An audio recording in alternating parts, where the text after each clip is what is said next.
Hey everyone, and welcome back to Melbourne Railway videos. I'm here today at Ripponlea on the Sandringham line, and we've got this Siemens set departing as the Commander arrives behind it.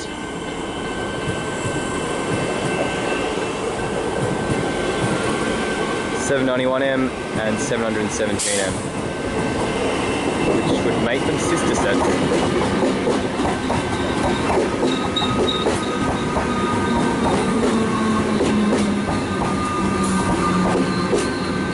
Quite busy, this Comenge.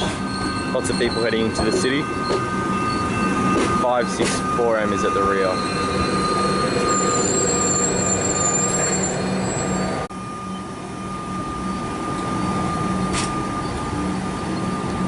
This train will stop next at Balaclava, followed by Windsor, Prahran, South Yarra, Richmond, and then Flinders Street. I think I haven't missed a station in there.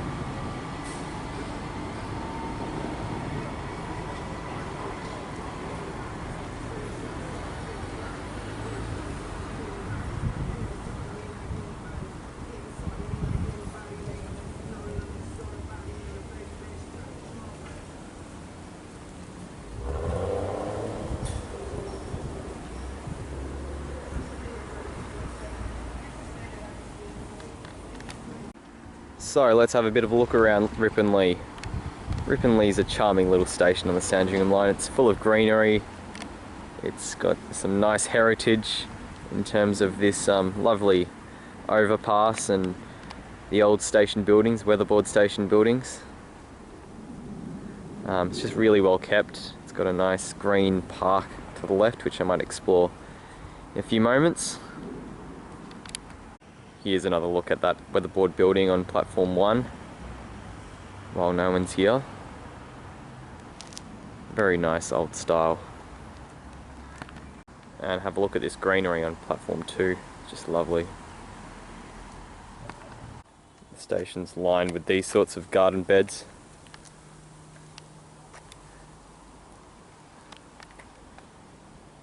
I'm not sure if it's Vic Track or Metro who take care of these gardens, or whether it's just the locals, but whoever's doing it is doing a very good job.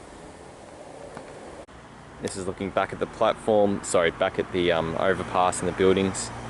I'm standing at the city end, looking towards Sandringham.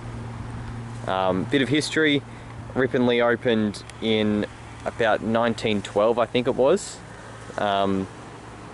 And it's named after the nearby Ripponlea estate, which was a mansion owned by a businessman.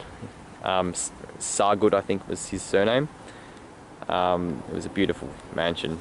I think this area's always been fairly wealthy, but it's nice that they've retained the sort of elegance and style that must have been there. Must have been with the mansion. I'm not sure if the mansion still exists. Maybe someone can let me know.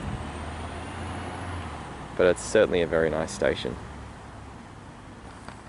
And at the city end, you can indeed see the city. So that's the Eureka building. The Eureka Tower, I should say. And you can make out a few other skyscrapers. So exiting platform 2, there's actually this old window, a relic from when this station was once staffed. I wonder when that was stopped. And then there's a sign pointing towards Glenira Road, or Glenira Road. There are clearly tram and bus connections relatively close by. This is one of the parks adjacent to the station.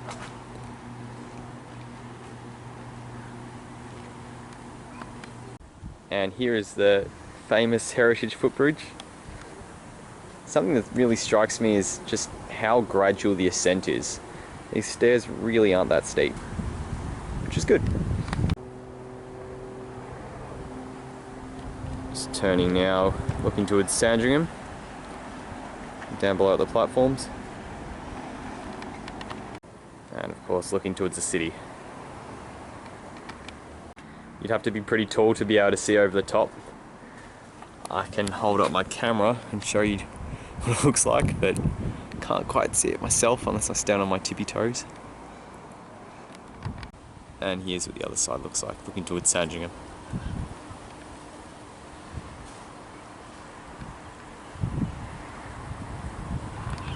Here's the main station building on platform 1, which is accompanied by this pleasant park. Not Pleasant Park like the one on Fortnite, but a pleasant park.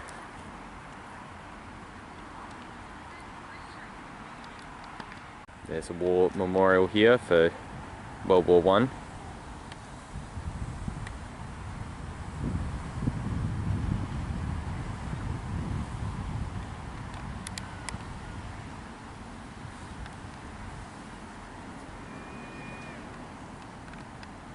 I don't know what they're cooking up in these cafes around here, but it smells very delicious, I'll tell you that.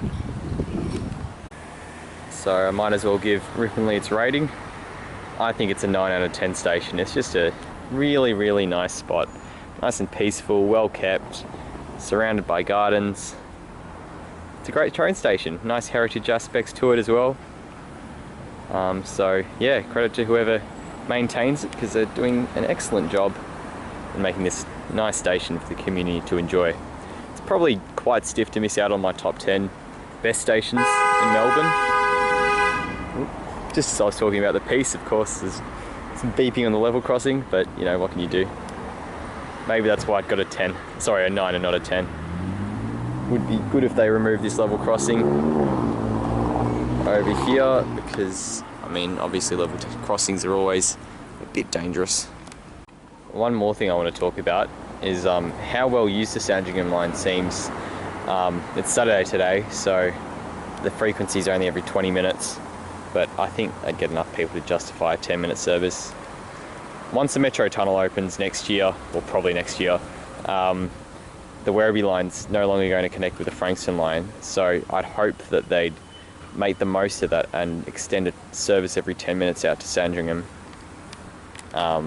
Because, you know, obviously the Werribee line's got to serve the Altona branch and the Williamstown branch. So it would make sense to just extend a lot of those services all the way through to Sandringham and give people a 10-minute service. Anyway, we've got this comment coming in. This will be the last train in the video. It's a Sandringham service.